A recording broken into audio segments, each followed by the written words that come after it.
ایک مرتبہ کا واقعہ ہے کہ حضرت جبریل امین علیہ الصلوۃ والسلام محبوب کریم صلی اللہ تعالیٰ علیہ وآلہ وسلم کی بارگاہ میں حاضر ہوئے اور نبی کریم صلی اللہ تعالیٰ علیہ وسلم نے دیکھا کہ جبریل امین علیہ الصلوۃ والسلام کچھ پریشان ہیں۔ نبی کریم صلی اللہ تعالیٰ علیہ وآلہ وسلم نے ارشاد فرمایا، اے جبریل کیا وجہ ہے کہ آپ پریشان ہو؟ جبریل علیہ الصلوۃ والسلام نے عرض کیا، یا رسول اللہ صلی اللہ تعالیٰ علیہ وآلہ وسلم آج میں نے جہنم کا وزٹ کیا۔ تو محبوب کریم صلی اللہ تعالیٰ علیہ وسلم نے ارشاد فرمایا، اے جبریل بتا دیجئے کہ آپ نے جہنم میں کیا دیکھا؟ تو جبریل علیہ الصلوۃ والسلام نے عرض کیا، یا رسول اللہ صلی اللہ تعالیٰ علیہ وسلم جہنم میں کل 7 طبقات ہیں، اور سب سے جو نیچے طبقہ ہے 7واں، اس میں اللہ تبارک و تعالیٰ منافقوں کو رکھے گا۔ 6 طبقے میں اللہ تبارک و تعالیٰ مشرکوں کو رکھے گا۔ 5ویں میں اللہ تبارک و تعالیٰ سورج اور چاند اور ستاروں کی عبادت کرنے والوں کو رکھے گا۔ 4ویں طبقے میں اللہ تبارک و تعالیٰ آتش پرستوں کو رکھے گا۔ 3 میں اللہ پاک یہود و نصارہ کو رکھے گا، اور 2 میں اللہ تبارک و تعالیٰ عیسائیوں کو، یہاں تک کہ جبریل امین علیہ الصلوۃ والسلام خاموش ہو گئے۔ نبی کریم صلی اللہ تعالیٰ علیہ وسلم نے ارشاد فرمایا، اے جبرائیل کیا وجہ ہے کہ آپ خاموش ہو گئے؟ جبریل امین علیہ الصلوۃ والسلام نے عرض کیا، یا رسول اللہ صلی اللہ تعالیٰ علیہ وسلم جہنم کے سب سے اوپری اور سب سے پہلے طبقے میں اللہ تبارک و تعالیٰ آپ کے امت کے گناہ گاروں کو رکھے گا۔ یہی سننا تھا کہ محبوب کریم صلی اللہ تعالیٰ علیہ وسلم نے ارشاد فرمایا، اے جبرائیل کیا میری امت بھی جہنم میں جائے گی؟ تو عرض کی جبریل نے، یا رسول اللہ صلی اللہ علیہ وسلم آپ کی امت کے گناہ گار بھی جہنم میں جائیں گے۔ تو نبی کریم صلی اللہ تعالیٰ علیہ وآلہ وسلم کے اوپر غم کی کیفیت طاری ہوئی۔ نبی کریم صلی اللہ تعالیٰ علیہ وآلہ وسلم پورے 3 دن تک اپنے حجرہ مبارکہ میں رہے، کسی سے بات نہ کی، صرف نماز باجماعت کے لیے تشریف لاتے، مسجد میں واپس اپنے حجرہ مبارک میں جاتے۔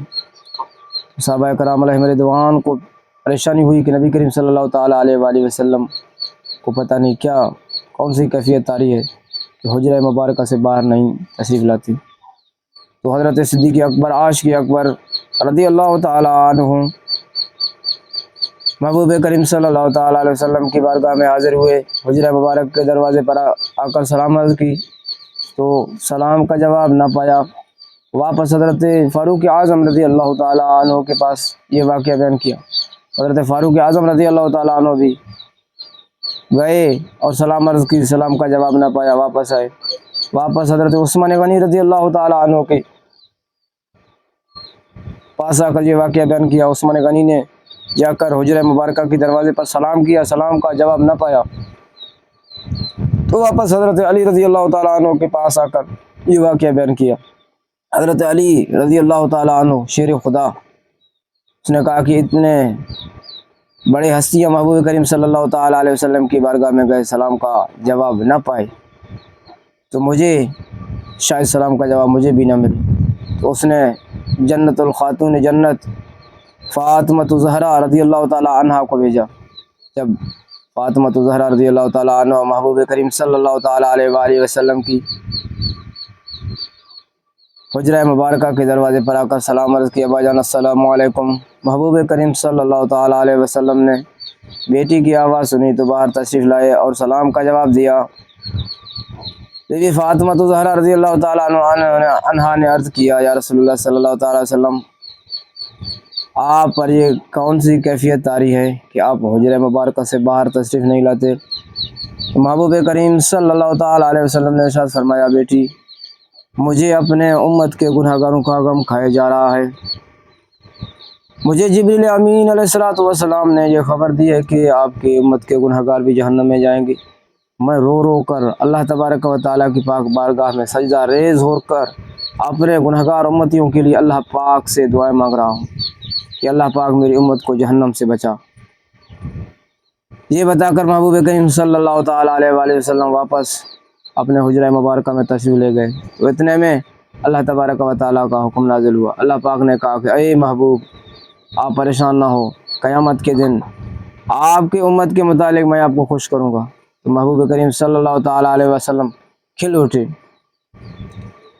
کہ میں اللہ تبارک و تعالیٰ نے مجھے وعدہ دیا ہے، میں تب تک راضی نہ رہوں گا کہ میری آخری امتی بھی جہنم سے نکل کر جنت میں نہ جائے، میں اپنے آخری امتی کو بھی جنت میں لے کے جاؤں۔ پیارے اور محترم اسلام بھائیو، ہم تصور کریں، غور کریں، ہم کس موڑ پر کھڑے ہیں، ہم کہاں ہیں۔ محبوب کریم صلی اللہ تعالیٰ علیہ وسلم ارشاد فرماتے ہیں کہ نماز میری آنکھوں کا ٹھنڈک ہے۔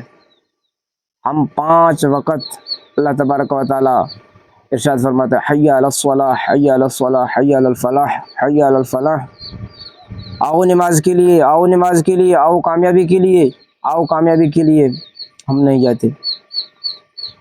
اور نبی کریم صلی اللہ علیہ وسلم کی آنکھوں کی ٹھنڈک نماز ہے، وہ ہم نے چھوڑ دی ہے۔ نبی کریم صلی اللہ تعالیٰ وسلم کی مبارک سنتیں وہ ہم نے چھوڑ دی ہیں۔